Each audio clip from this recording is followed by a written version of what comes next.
বেশ কিছুদিন পর থেকে না দিদিটার শরীর খারাপ হতে লাগলো। এবার বাড়িতে সবাই ভাবতো কি বমি করতে করতে গলা চিড়ে গেছে বলে রক্ত বেরোচ্ছে, বাট আদৌ রক্ত যে বেরোতো, চিড়ে গেলে একটু রক্ত বেরোবে, কিন্তু মেয়েটার সাথে ব্লিড হতো মুখ থেকে, রক্তটাই ব্লিড হয়ে বেরোতো বমির মতন হয়ে। তার কিছুদিন পরে দিদিটা না কেমন একদম চুপচাপ হয়ে গেছিলো, কারোর সাথে কথা বলতো না, বাড়ি থেকে বেরোতো না। আগেকার দিনে দেখবে ঘরের সাথে অ্যাটাচ বাথরুম রাখতো না না না, খানিকটা দূরে রাখতো, তো একটু দূরে, একটু গ্রামগঞ্জের দিকে এখনো সেই প্রথাটা কিন্তু আছে। ওই জায়গাটা দিয়ে একটা নার্সিংহোম পড়ে, আমি নাম নিচ্ছি না, ওটা একদম মারাত্মক নার্সিংহোম। ওখানে অনেকেই অনেক কিছু দেখেছে। যে মহিলাটা কিন্তু স্বপ্নতে দেখতো, ওই মহিলাটি ওরম হাত বাড়িয়ে ওর দিকে ছুটে আসছে।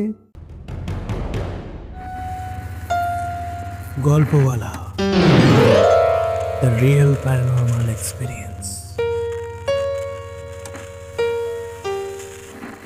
Hello everyone, welcome back. সকলকে স্বাগতম জানাই গল্পওয়ালার আরও একটা মারাত্মক হরর পডকাস্টে। আজকের 93তম এপিসোডে আমাদের সাথে থাকছে প্রেত কাহিনী উইথ অলিভিয়া ইউটিউব চ্যানেল থেকে অলিভিয়া মিশ্র, একটা ভয়ানক ব্ল্যাক ম্যাজিকের ঘটনা নিয়ে। আজকের ঘটনা নিয়ে আমি কোনো রকম হিন্ট তোমাদেরকে দেব না, কারণ আজকের ঘটনাটা পুরোটা শুনলে তোমরা নিজেরাই বুঝতে পারবে হিংসা মানুষকে ঠিক কতটা নিচে নামাতে পারে, আর সেখান থেকে মানুষ ঠিক কতটা নৃশংস কাজকর্ম করতে পারে। আজকের পর হয়তো নিজের খুব কাছের মানুষের ওপর থেকেও বিশ্বাস ভরসা উঠে যাবে। ভিডিওটা কোথা থেকে দেখছো কমেন্ট করে অবশ্যই জানিও, আর তার সাথে লাইক বাটনটাও প্রেস করে দিও। আর তোমরাও যদি চাও তোমাদের জীবনে ঘটে যাওয়া কোনো রিয়েল লাইফ প্যারানর্মাল ইনসিডেন্ট তোমরা আমার সাথে অথবা গল্পওয়ালা পরিবারের সাথে শেয়ার করবে, তাহলে তাড়াতাড়ি আমার ইনস্টাগ্রাম আইডি storyteller_অরিত্রকে ফলো করে ইনবক্সে ঘটনা লিখে পাঠিয়ে দিও। এখন ঘড়িতে রাত 10টা, আর আমি অরিত্র থাকছি তোমাদের সাথে মারাত্মক একটা হরর পডকাস্ট নিয়ে। ওয়েলকাম ব্যাক অলিভিয়া দি, কেমন আছো? ভালো আছো, তুমি ভালো আছো? চলছে। এবার আমরা সেকেন্ড টাইম একসাথে বসেছি প্রেত কাহিনী টু গল্পওয়ালা, আজকে আরও একটা নতুন ঘটনা শোনার জন্য। তো তৃতীয়বার এসে গল্পওয়ালাতে তোমার কেমন লাগছে? আমার তো খুবই ভালো লাগছে। তো আজকে তোমাকে ডাকার পেছনে যে কারণটা, তোমার সাথে কিছুদিন আগে যখন কথা হচ্ছিল তুমি আমাকে বললে যে তোমার কাছে এরকম একটা ঘটনা রয়েছে, যে ঘটনাটা নিয়ে আমি এখনই কিছু বলছি না, কারণ আমি নিজে ভীষণ এক্সাইটেড ঘটনাটা শোনার জন্য। তুমি আমাকে যেটুকু জাস্ট বুঝিয়েছিলে যে এটা একটা মানে ডার্ক তন্ত্রের ঘটনা বা ব্ল্যাক ম্যাজিকের ঘটনা, যেই ঘটনাটা কিছুটা যেটা তুমি আমায় বলেছিলে সেটা শোনার পর আমার পার্টিকুলারলি মনে হয়েছে যে গল্পওয়ালাতে এর আগে বহু ব্ল্যাক ম্যাজিকের ঘটনা আমি শুনেছি বা কভার আমি করেছি, কিন্তু এই ঘটনাটার কিছু ডার্ক অ্যাসপেক্ট রয়েছে যেগুলো না আমাকে একটু হন্ট করেছিল, ঠিক আছে? তো আমি চাই ঘটনাটা একদম শুরু থেকে শুনতে। তো এর আগের বারও তুমি ঘটনা বলে গেছিলে, আর সত্যি ভীষণ ভালো লেগেছিল শুনতে। তো আমি তোমার মুখ থেকেই শুনতে চাই পুরো ঘটনাটা একদম শুরু থেকে।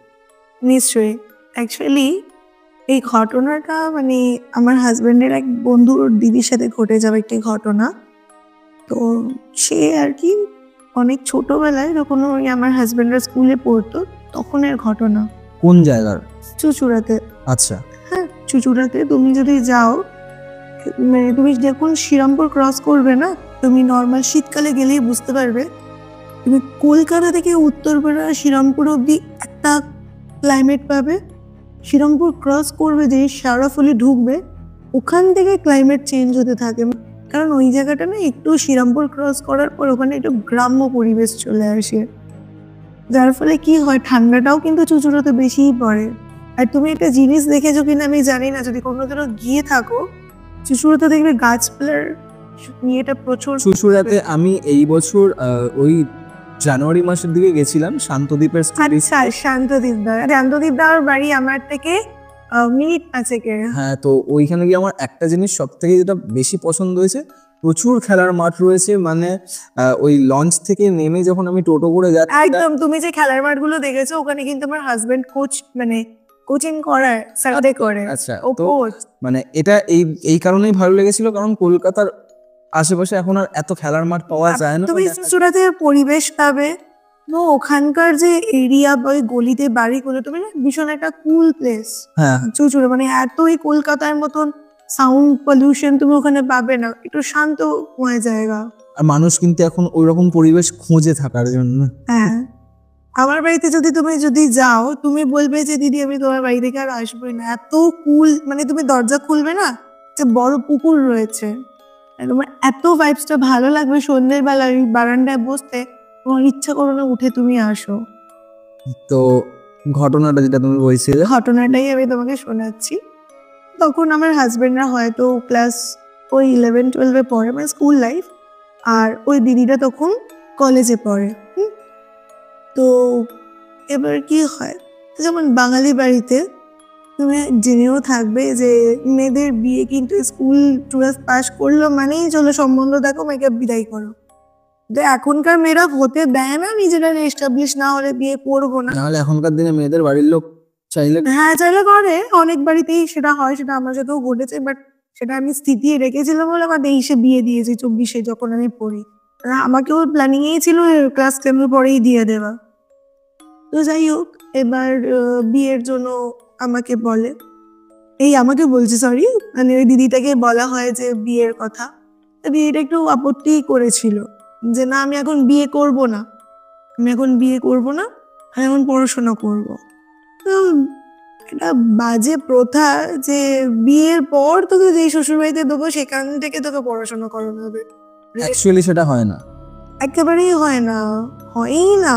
কারণ তুমি যেটা বিয়ের আগে করবে না সেটা শ্বশুরবাড়িতে গেলে রেস্ট্রিকশন চলে আসে, প্রচুর বাধা চলে আসে, নিয়ম থাকে। তুমি আজকে যদি তুমি কলেজে যাও বিয়ের আগে, তুমি যদি দুটো বন্ধুর সঙ্গে আড্ডা মেরে 1 ঘন্টা পরেও ঘরে ঢোকো না, তোমার মা হয়তো হালকা সামান্য বকবে কিন্তু কিছু বলবে না। কিন্তু ওটা তুমি বিয়ের পর করো, 5টা বাইরের লোক তোমাকে টিকতে দেবে না, হয়তো বউ ঘুরে আসছে বাইরে কোনো ছেলেদের সাথে, এই একটা মেন্টাল স্টেট কাজ করে লোকেদের। তো যাই হোক, আমি এই পার্টটাকে স্কিপই করলাম। তো যাই হোক, তখন বলা হয় যে এটাকে বলেছে যে এমন বাড়িতে তোকে বিয়ে দেবো যেখানে তোকে পড়াশোনা করানোই হবে, তুই এত চিন্তা কেন করছিস। তা দিদিটা যাই হোক গায়ে গায়ে করে একটু রাজি হয়, ঘটকে ফোন করে বলে যে আপনি একটা সম্বন্ধ নিয়ে আসুন, আমরা বিয়ের জন্য মেয়ের রেডি হচ্ছে। তো যাই হোক, তারপর সম্বন্ধ দেখাশোনা হয়ে ঘটক একটা ছেলের প্রস্তাব এনে দেয়। ছেলে ভালো জায়গায় কাজ করে ব্যাঙ্গালোরে, আর মানে ছেলেটাদের বাড়ির অবস্থাপূর্ণ বাড়ি। তো একদিনকে বলা হয় ঠিক আছে তাহলে একদিন আসা হোক মেয়েকে দেখতে। ছেলেটার মা, কাকিমা, জেঠিমা, বাবা, কাকা, জেঠু এরা সব দেখতে আসে। তুমি একটা জিনিস দেখবে, আমাদের যখন কোনো বিয়ের কথাবার্তা হয় বাড়ির লোকরা কিন্তু আমাদের ক্লোজ রিলেটিভদেরকে খুব ডাকে, মামার বাড়ি থেকে আবারা, মাসিরা, পিসি থাকলে পিসিরা, কাকারা। তো এরকমই মেয়েটির কেউ ছিল বলতে কাকিমারা ছিল, আর 2 পিসি ছিল, তার মধ্যে বড় পিসি দূরে থাকে বলে উনি আসতে পারবেন না, ছোট পিসি কাছাকাছি থাকে বলে ছোট পিসিকে ডেকেছে। তো সবাই মিলে একটু এনজয় করেছে, হাতাহাতি কাজ করেছে। আগেকার দিনে তুমি দেখবে বাড়িতেই রান্না করে যখন ছেলের বাড়ি আসতো তখন খাওয়া দাওয়া করতো, এখন না আবার কিনে নিয়ে চলে আসে, তোকে খাটবে। তো এরকমই রান্না টান্না করে দিয়েছে খাওয়ার জন্য। দেখাশোনা যে দিদিটাকে অপরূপ সুন্দরী দেখতে, মানে যার বিয়ের কথা চলছে। একদম দিদিটার যেমনি লম্বা চুল, তেমনি গায়ের রং, আর তেমনি সুন্দর, মানে তুমি এক দেখাতেই বলবে যে কি সুন্দর দেখতে মেয়েটাকে, মানে এটা মেয়ে, আমি ওই মেয়েকেই বলছি, খুব মিষ্টি দেখতে। তো যাই হোক, তখন অল্প বয়স, দিদিটার আরো সুন্দর দেখতে। এবার বিয়ের কথাবার্তা সমস্ত কিছু হয়। বিয়ের কথাবার্তা হওয়ার পর ঠিক করে যে ঠিক আছে ছেলে তো এই মুহূর্তে নেই, ছেলে ব্যাঙ্গালোর থেকে আর 2 মাস পর ফিরছে, তাহলে 2-3 মাসের পর ছেলেকে নিয়ে একদিন আপনাদের বাড়িতে আমরা আসবো, এসে পাকা কথা বলবো, দিয়ে আমরা বিয়ের ডেটটা ফাইনাল করব। এই বলে ওনারা চলে যায়, মেয়ের হাতে 500 টাকা বুঝে দিয়ে যে আপনার মেয়েকে আমরা আশীর্বাদ করে গেলাম। বেশ কিছুদিন পর থেকে না দিদিটার শরীর খারাপ হতে লাগলো। মানে ওই যে কথা বলে গেল হ্যাঁ, তার কিছুদিন কিছুদিন পর থেকেই দিদিটার শরীরটা একটু খারাপ হতে লাগলো। শরীর খারাপ হতে লাগলো বলতে খেতে ইচ্ছে ছিল না। তো এইগুলো দেখবে অনেক সময় বমি হতো, এগুলো না দেখবে টাইফয়েড জন্ডিসের লক্ষণ কিন্তু। তো বাড়ির লোক তাই ভেবেছে, ব্লাড টেস্ট করালো, ডক্টর দেখালো, ওষুধ খাওয়ালো, কোনো রেজাল্ট কিন্তু বেরোয়নি টাইফয়েড বা জন্ডিস। বাট মেয়েটার শরীর খারাপ, খাওয়াতে ইচ্ছা নেই। বমি করতো, আর বমি করতো মানে বমির সাথে রক্ত বেরোতো, জানো তো, অদ্ভুত ভাবে। হ্যাঁ, বমি করতো, বমির সাথে রক্ত বেরোতো। এবার বাড়িতে সবাই ভাবতো কি বমি করতে করতে গলা চিড়ে গেছে বলে রক্ত বেরোচ্ছে, বাট আদৌ রক্ত যে বেরোতো, চিড়ে গেলে একটু রক্ত বেরোবে, কিন্তু মেয়েটার সাথে ব্লিড হতো মুখ থেকে, রক্তটাই ব্লিড হয়ে বেরোতো বমির মতন হয়, তো ব্লিডিং হতো। সাংঘাতিক ব্যাপার এটা। হ্যাঁ, এবার জিনিসটা না খুব বাজে জায়গায় চলে যাচ্ছিল, সেটা দিয়ে 1-2 দিন হতো মারা যেত, বাট ও যখনই কিছু একটু খেত তখনই বমি হয়ে গিয়ে ওরকম ব্লিডিং হওয়া স্টার্ট হয়ে যেত। তার কিছুদিন পরে দিদিটা না কেমন একদম চুপচাপ হয়ে গেছিল, কারোর সাথে কথা বলতো না, বাড়ি থেকে বেরোতো না। তো তখন কাকিমাটা বলতো, কি রে তুই কলেজ যাচ্ছিস না কেন? তুই তো নিজে বললি তোমার ভালো লাগছে না, মানে কিছুই বলো তো বলছে আমার মুড নেই, ভালো লাগছে না। তা রাত্রিবেলায় আমি তোমাকে একটা ঘরের বর্ণনাটা ওদের দিয়ে রাখি। ওদের যখন আগে বাড়িটা ছিল, আমার হাজবেন্ডের মুখে আমি শুনেছি, নিচে একটা ঘর ছিল, উপরে একটা ঘর ছিল, নিজের ঘরের বাইরে না একটা ছোট বারান্দা মতন ছিল যেখানে কাকিমা রান্না করতেন, আর ঘরের ভিতর দিয়ে একটা ছোট্ট সিঁড়ি উঠে গেছিল, উপরের দোতলায় ঘর ছিল, আর বাথরুমটা ছিল বাইরেটাতে। আগেকার দিনে দেখবে ঘরের সাথে অ্যাটাচ বাথরুম রাখতো না, না না না, খানিকটা দূরে রাখতো, তো একটু দূরে। একটু গ্রামগঞ্জের দিকে এখনো সেই প্রথাটা কিন্তু আছে। আচ্ছা, আর পুরো সারাউন্ডিংটা কিন্তু তোমার বন জঙ্গলে ভর্তি, জানো তো। এবার দিদিটা একদিনকে রাত্রিরে ঘুমোচ্ছে কাকিমার সঙ্গে, হঠাৎ করে থমকে উঠে পড়েছে। উঠে না বিছানাটা একটু নড়েছে, কাকিমা বললো কি হলো? কাকিমা উঠে দেখছে দিদিটা দর দর করে ঘামছে আর খুব ভয় পেয়েছে। দিদিটাকে বলছে কি হয়েছে তোর, তুই এরকম ঘামছিস কেন? এটা কিছু বলেনি, একটা দুঃস্বপ্ন দেখেছি। ঠিক আছে, জল টল খাইয়ে মুখে হাতে যেমন মারা গায়ে হাত বুলিয়ে শুয়ে পড়েছে। স্বপ্নটা যদি একদিন দেখতো মেনে নেওয়া যেত, স্বপ্নটা না দিনে দিনে বাড়ছে। কি স্বপ্ন দেখতো? সেই স্বপ্নটা ফার্স্টে কিছু বলেনি, 3-4 দিনের মাথায় একদিনকে আবার ওই স্বপ্নটা দেখছে একটি কোনো মহিলা উড়ে গেছে, মানে পুরো জলা অবস্থায় শরীর, পরনে লাল শাড়ি, ওর দিকে না এরকম হাত বাড়িয়ে আসছে এরকম একটা স্বপ্ন দেখতো। তো এই জিনিসটা ও 1-2 দিন দেখেনি, ওইটা কন্টিনিউ দেখছে, কিন্তু ওটা কাউকে বলতো না যে আমি এরকম স্বপ্ন দেখেছি বা দেখছি, কিছুই বলতো না। একদিনকে ওরকম স্বপ্ন দেখে উঠে বাথরুম যাবে বলে এরকম জানলার দিকে তাকিয়ে আছে, দেখছে এরম ওদের যে বাথরুমের যেই জায়গাটা ছিল তার পিছন দিকে না একটা তাল গাছ ছিল, আর তার পাশে একটা বট গাছ ছিল। দেখছে তাল গাছের ওই নিচটা থেকে বট গাছের ওখানে একজনকে হেঁটে দৌড়ে সরে গেল রাত্রিবেলা দেখতে? রাত্রিবেলায়। তো তখন ও বলছে কি হলো, কে সরে গেল? ওনা ভালো করে মাথাটাকে আরো ঝাঁকি, আমরা যেমন কিছু আমরা দেখবি, আমরা ওইটা কিন্তু আরো ভালো করে দেখি যে কি গেল বা কি। ও কিন্তু একদম ভালো করে দেখছে যে কি একটা সরে গেল, কাউকে দেখতে পাচ্ছে না। তখন ভাবছে যে নিচে ছোট ছোট আরো গাছ ছিল, তো সেগুলো দুলেছে, আমি তো ঘুমের ঘুরে ভুল দেখেছি, মেয়েটা এসে শুয়ে পড়েছে। তার 2-3 দিন পর কাকিমা বলছে আজকে তোর রাত্রি সন্ধ্যা হয়ে গেছে, তুই খাবি বলছিস, তোমার মুড়ি মাখতে মোটে ভালো লাগছে না, তুই একটা কাজ কর, তুই বরং তুই যা, তুই গিয়ে মুড়িটা কিনে নিয়ে আর নাহলে বাইরে দিয়ে ফুচকা খেয়ে দেখো মারা বলে, তো আজকে ভালো লাগছে না, তুই গিয়ে নিয়ে। তো ঠিক আছে, ও বলেছে আমি ফুচকা আনতে আছি, তো ফুচকা আনতে গেছে। বেচারি ফুচকা কিনে যখন ঢুকছে, আর ওদের ওই গলিটা না খুব বাজে জায়গা, চুচুড়ার কিছু কিছু প্লেস রয়েছে, তুমি যদি না যাও তুমি বিলিভ করতে পারবে না, ওখানে তুমি একা রাত্রিরে কোনোভাবেই ক্রস করতে পারবে না। তাই? হন্টেড কিছু জায়গা রয়েছে। হ্যাঁ, ওই যে তুমি বলছো শান্তদীপদার বাড়িতে গেছিল, ওদের ওই জায়গাটা দিয়ে একটা নার্সিংহোম পড়ে, আমি নাম নিচ্ছি না, ওটা একদম মারাত্মক নার্সিংহোম, ওখানে অনেকেই অনেক কিছু দেখেছে। আমার হাজব্যান্ডের একটা স্টুডেন্টের ওখানে বাড়ি, সে বলে যে দাদা আমি রাত্রিবেলায় ব্যালকানি দেখতে পারি না, ব্যালকানি দেখে বাইরে দেখতে পারি না, কিছু জিনিস দেখতে পাওয়া যায়। যাই হোক এরকম, তো যাই হোক ওই যে ওই রাস্তাটা তোমার কানেক্ট করছে হচ্ছে কিন্তু ওই তাল গাছটাকে। আচ্ছা, মানে এমন জায়গায় তাল গাছটা, তুমি বেরোলেও ওই তাল গাছটা পড়বে, ঢুকলেও তাল গাছটা পড়বে। দেখছে ওই তাল গাছের নিচ থেকে একটু যে মহিলাটাকে স্বপ্নতে দেখতো, ওই মহিলাটি ওরম হাত বাড়িয়ে ওর দিকে ছুটে আসছে। ও তো প্যাকেট হাত থেকে ফেলে দিয়ে ওখানেই সেন্সলেস হয়ে পড়ে গেছে চিৎকার মানে করে। ওর স্বপ্নে যে মহিলাটিকে দেখতো? হ্যাঁ, সেম ওই মহিলাটিকে ও দেখছে যে সামনে ওর দিকে ওরকম ছুটে যার শরীরটা পোড়া। ওরা পরনে লাল শাড়ি আর ওরকম ভাবে ছুটে আসছে। দিয়ে তখন ওরকম ভীষণ বাজেভাবে চিৎকার করে, চিৎকার করাতে বাড়ির লোকরা ছুটে আসে যে কি হলো রে বাবা, ওরকম ভাবে চিৎকার করলো মেয়েটা, এসে দেখছে অজ্ঞান হয়ে পড়ে রয়েছে। ওর মুখে চোখে জল দেওয়াতে ওনা একটু ভয়তে থতর করে কেঁপে উঠেছে। উঠে না সেই যেমন ভয় পেলে মাদের হাত চেপে ধরে, ওরা মায়ের হাতে চেপে ধরে বলছে ও ওখানে কেউ রয়েছে, মানে কথা জড়িয়ে যাচ্ছে। ওর মা বলছে কি কোথায়, কিছুই তো দেখতে পাচ্ছি না, ওখানে কে রয়েছে? না ওখানে কেউ রয়েছে জানো মা, এরকম আমাকে এরকম হাত বাড়িয়ে আসছে আমাকে মারবে বলে, আমি তো ওই জন্যই ভয় পেয়ে অজ্ঞান হয়ে গেছি। দিয়ে তারপরে যাই হোক কাকিমা বুঝিয়ে সুঝিয়ে মনের ভুল এই ভুল বলে বুঝিয়ে মেয়েটিকে ঘরে নিয়ে যায়।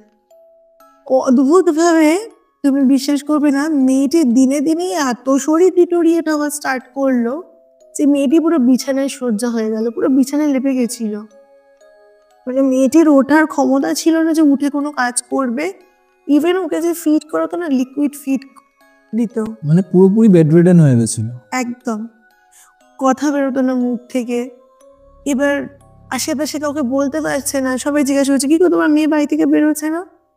না মেয়েটার শরীরটা ভালো নেই তো ওই জন্য বেরোচ্ছে না। আর তুমি দেখবে বিয়ের আগে আমি শুনেছি এটা, যে ছেলে বা মেয়ে যারে বিয়ে ঠিক হয় তাদের কিন্তু বিয়ে কিছুদিন আগে থেকে একটা সুন্দর গ্ল্যামার দেওয়া স্টার্ট করে দেয়, এটা মুখে। ইনফ্যাক্ট বিয়ের পরেও মানে তার রূপটাই পাল্টে যায়। হুম বেশ কিছুদিন ওটা হয়, তো ওইরকমই ছিল। যাই হোক এইবারে কি আর হলো, এই সময়টাতে মেয়েদেরকে খুব সাবধানে থাকতে হয় বিভৎস। বিয়ের আগের টাইমটা থেকে। তো এবার একদিনকে কি হয়, আমার মানে ওই দাদা মানে যে আমার যে হাজবেন্ডের ওই বন্ধুটা, সে একদিনকে স্কুলে ওরকম গিয়ে ওদেরকে বলেছে যে দিদিটার শরীর না খুব খারাপ, ভাল লাগছে না। এরা জিজ্ঞাসা করেছে যে কিরে তোর দিদি তো সামনে বিয়ে, তোর তো খুব মজা, যেমন বন্ধুরা বলে। তো বলছে কি দিদির শরীর খারাপ, আর পুরো মেয়েটা বিছানায় লেপে গেছে। দিয়ে তখন দেখছে যে ডাক্তার দেখিয়েছে, ডাক্তার মানে এমন হয়ে গেছিল, ডাক্তার টাইম দিয়ে দিয়েছিল দিদিটাকে যে মেয়ে আর বাঁচবে না, আপনারা নিয়ে চলে যাবেন। সব টেস্ট করিয়েছে গো, কোনো টেস্টে একটা কোনো পজিটিভ রেজাল্ট বেরোয়নি, কিছু বুঝতেই পারছে না মেয়েটা। মানে রোগই ধরতে পারেন, অথচ ডক্টর বলে দিয়েছে ওকে বাঁচানো যাবে না। কারণ মেয়েটা উঠতে পারছে না, চোখ খুলতে পারছে না, হাত নড়ছে না, মানে কোনো নার্ভ সিস্টেমই কাজ করছে না। সেখানে মেয়েটাকে আর কি বলবে, আপনার পেশেন্ট নিয়ে বাড়ি চলে যান। মা নিয়ে চলে এসেছে, খুব কান্নাকাটি করে কাকিমা তার বাপের বাড়িতে তার দাদার বউকে ফোন করে বলে যে বৌদি এরকম আমার মেয়েটার জানো এই, বলছে তুমি এতদিন পর জানাচ্ছ, তোমার মেয়ে এতদিন ধরে ভুগছে তুমি একবারও জানাওনি? না না দিদি কাউকে কিছু বলিনি। তো বলছে দাঁড়াও আমি দেখছি কি করা যায়। ও বলে ফোন রেখে দিয়েছে। ওই মামি কি করে তখন খোঁজ আশেপাশে থেকে খোঁজ নিয়ে, দেখবে নর্মালি আমরা নেই আজকাল কাজ করছি, আমরা বুঝতে পারবো যে এনাকে কন্ট্যাক্ট করি, নর্মাল বাঙালি বাড়িতে কে অত তান্ত্রিক ইয়ে করবে। তো যাই হোক ওরা খোঁজ নিয়ে ওই মানে মামিটা আর কি গেছেন, ওই মামি গিয়ে একজন তান্ত্রিককে সব বলে যে এরকম আমার ভাগ্নির সাথে এরকম। তখন উনি বলে তোমার বাড়িতে আমি যতটুকুনি বুঝতে পারছি প্রেত চালান করেছে কেউ। ওই তান্ত্রিক বলে আচ্ছা তুমি এক কাজ করো, আমি এটা এমন জায়গায় চলে এসেছে যেখানে আমি তোমাকে কোনো উপকার করতে পারবো না। তোমাকে যদি কোনো উপকার পেতে হয় তুমি অমুক জায়গায় অমুক একজন লোকের কাছে তোমাকে আমি পাঠাচ্ছি, সেই জায়গাটা আমি বলছি তোমাকে তারাপীঠে পাঠিয়েছিল। তারাপীঠে তোমাকে আমি পাঠাচ্ছি, তুমি তারাপীঠে যাও, তারাপীঠে গিয়ে ঠিক ওই জায়গায় ওই বাবা থাকেন, তুমি ওনার সঙ্গে কন্ট্যাক্ট করো, উনি কিন্তু বাঁচালে তোমার ভাগ্নিকে বাঁচাতে পারে। যাই হোক তখন ওনার সাথে কন্ট্যাক্ট করে, উনি তখন বলে যে হ্যাঁ ওকে এখানে নিয়ে আয়। তো তখন মামি বলে ওকে নিয়ে আসবো কি করে বাবা, ও তো পুরো বিছানা শয্যা, ওকে তুলতে পারবো না, বলো কোনোভাবে গাড়িতে করে ওকে নিয়ে আয়, যেভাবেই হোক কষ্ট করে হোক। এবার মা তো আর মেয়েকে ফেলতে পারছে না, কোনোভাবে যদি মেয়েকে বাঁচানো যায় কোনোভাবে। তো যাই হোক, তারপরে দিদিটাকে নিয়ে ওখানে যায়। সেদিন ছিল কৌশিকী আমাবস্যা, আচ্ছা, যেদিনকে দিদিটাকে নিয়ে ওইখানে যায়। এরকম শোয়ার মতন জায়গা করে দিয়েছিল, দিদিটাকে ওখানে শুইয়ে ক্রিয়া করেছে।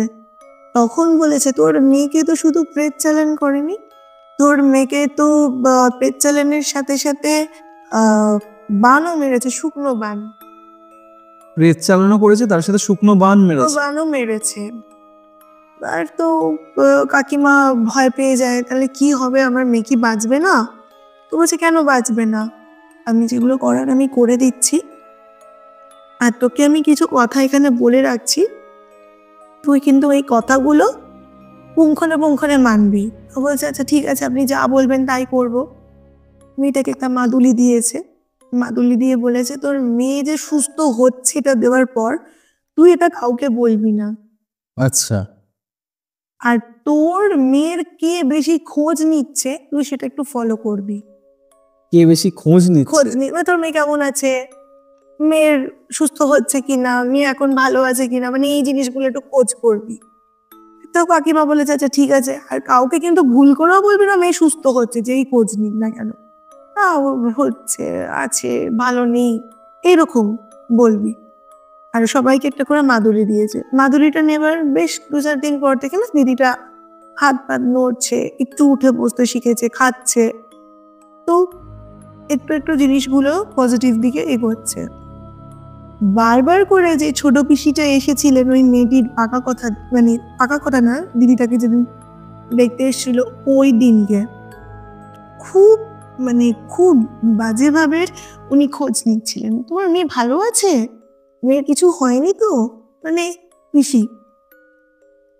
এবার কাকিমাটা ভাবছে বাবা বারবার সর্দি কেন এরকম খোঁজ নিচ্ছে, কি হলো? এবার কখনো মেনে নিতে পারিনি যে এরকম ভাবে আর কি উনি ভিকটিম বা কিছু, বুঝতে পারছে না তো, অনেকেই তো খোঁজ নিচ্ছে তোমার মেয়ে কেমন আছে বা এখন খাচ্ছে, ও মেয়ে আছে ভালো আছে। আরো একটা জিনিস বলে দিয়েছিল ওই কাকিমাটা রেগে গিয়ে, যখন ওই ক্রিয়া করেছিল কাকিমা বলেছিল যে দেখো আপনি আমার মেয়েকে সুস্থ করছেন তো, আমার মেয়ে সুস্থ হয়ে যাবে, কিন্তু আমার মেয়ে যে এত বড় সর্বনাশটা করেছে আপনি কিন্তু তাকে এটা ব্যাকফায়ার করুন, এটা আপনি রিভার্স করে দিন, তার যেন এই ক্ষতিটা হয়, আজ অব্দি আমার মেয়ের যা যা ঘটেছে।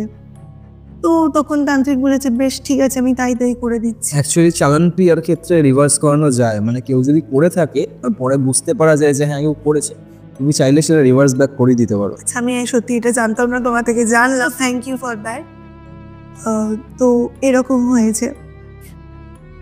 তার কিছুদিন পর থেকে অদ্ভুতভাবে ওর পিসিটা অসুস্থ হতে শুরু করলো।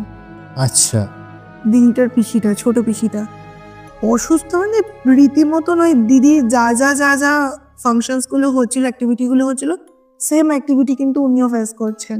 Same symptoms. সেম, মুখ থেকে বমি হচ্ছে, রক্ত বেরোচ্ছে, খাবার থেকে মানে ডিটাচড হয়ে যাচ্ছে, শরীর ভেঙে গেছে, এইদিকে দিদিটা সুস্থ হচ্ছে। ওই অসুস্থতা অবস্থাতেও কিন্তু জিজ্ঞাসা করছে যে তোমার মেয়ে কেমন আছে গো, তোমার মেয়ে ভালো আছে, তখন কিন্তু আর 5 জন জিজ্ঞাসা করছে না, উনিই জিজ্ঞাসা করছে। এবার ওনাকে সন্দেহ করবে না সেটা তো বুঝতে পারছে না।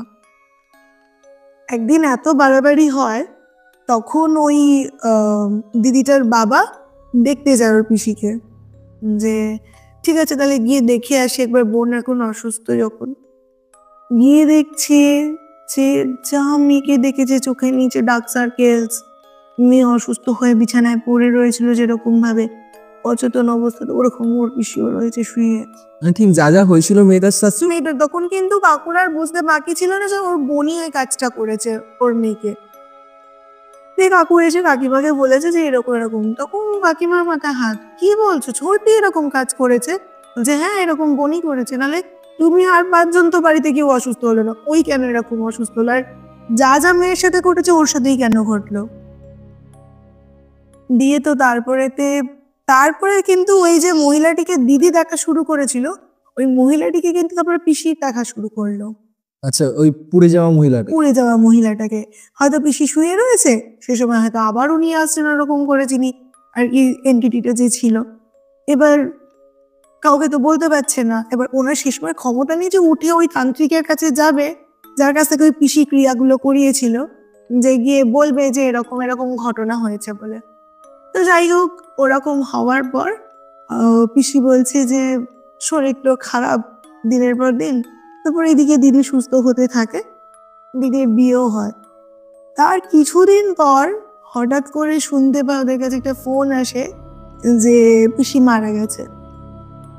আচ্ছা, এবার সবাই ওরা দেখতে যায়, দেখছে বাথরুমের বাইরেটাতে হাত দুটো ঠিক এরকম উপরে সিলিং এর দিকে তাকিয়ে, চোখগুলো বড় বড় করে, মুখটা বন্ধ, আর গলায় না এরকম 3টে দাগ, 3টে আঙুলের দাগ গলায়।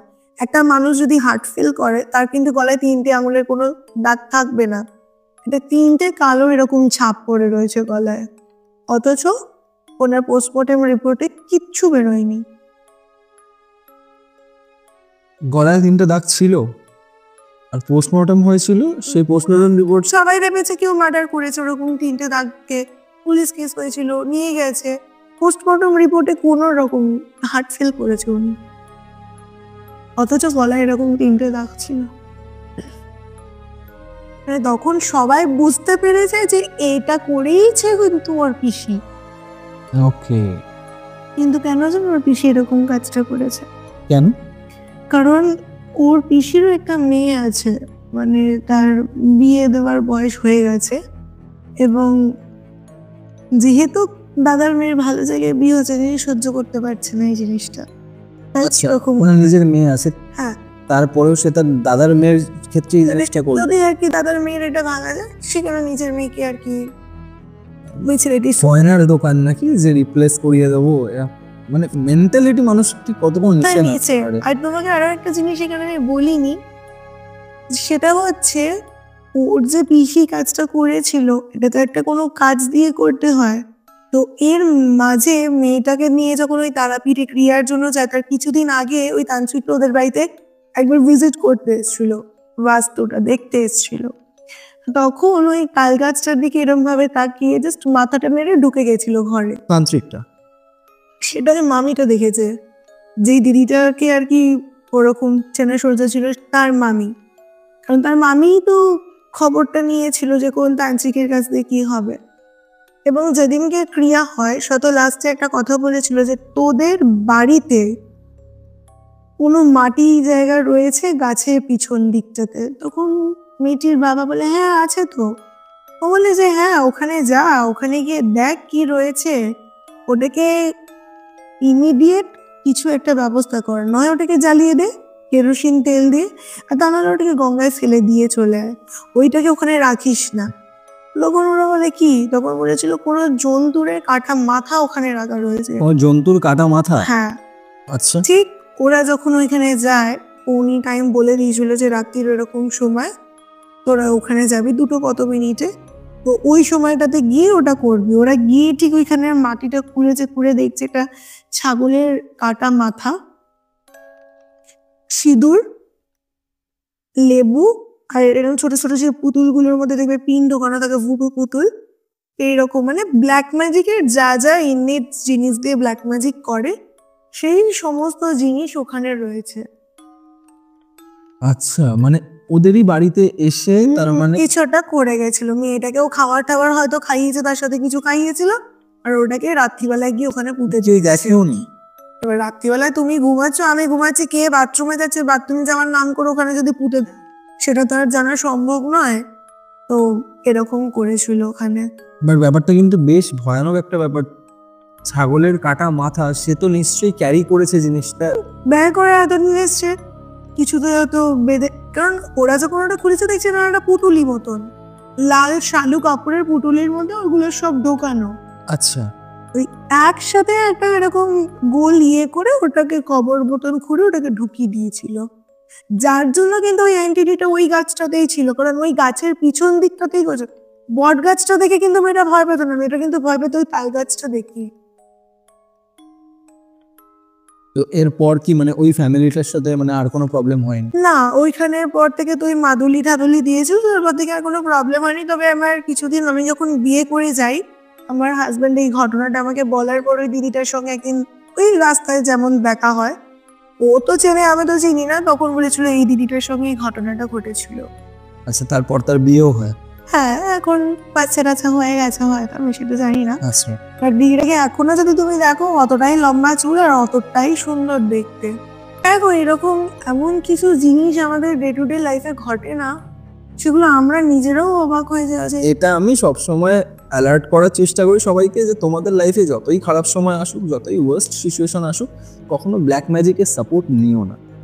অবশ্যই ব্ল্যাক ম্যাজিকের সাপোর্ট নেওয়াটা, কারণ ওটা তো পুরোপুরি স্পিরিচুয়াল ভাবে করা হয় না। স্পিরিচুয়াল আলাদা, ঠিক আছে, এটা হচ্ছে ডার্ক স্পিরিচুয়াল, এটা খুবই খারাপ একটা জিনিস। মানে তুমি দেখেছো কিনা জানি না, তুমি তো আমার অনেকগুলো এপিসোড বলেছো, দেখেছো বা শুনেছো। আমার একটা পডকাস্টে আমি গিয়েছিলাম, সেখানে আমার সঙ্গেও এরকম একটা ব্ল্যাক ম্যাজিক ঘটনাটা শুনেছি, আমি কেসটা জানি। তো যাই হোক, ভীষণ ভালো লাগলো ঘটনাটা। থ্যাংক ইউ সো মাচ, এরকম একটা ঘটনা তুমি শেয়ার করলে, যে ঘটনার থ্রুতে আমার নিজের একটা পাস্ট ওয়ার্স্ট এক্সপিরিয়েন্স আমার রিলেট করতে পারলাম। তো আশা করবো ইন ফিউচার আবার আমি তোমার সাথে এই ভৌতিক আড্ডায় বসতে পারবো, একদম নিশ্চয়ই, আর মারাত্মক ঘটনা নিয়ে আসবে ইন ফিউচারে। একদম নিশ্চয়ই। তো আজকের এপিসোডটা এখানেই শেষ করছি, আবার কোনোদিন দেখা হবে, আবার ভৌতিক আড্ডা হবে। আবার আড্ডা হবে। Thank you so much. Thank you so much. Golpowala, the real paranormal experience. তো কেমন লাগলো আজকের এপিসোড? কমেন্ট করে জানাতে ভুলো না। যদি ভালো লেগে থাকে তাহলে লাইক বাটনের সাথে সাথে শেয়ার বাটনটাও প্রেস করে দিও।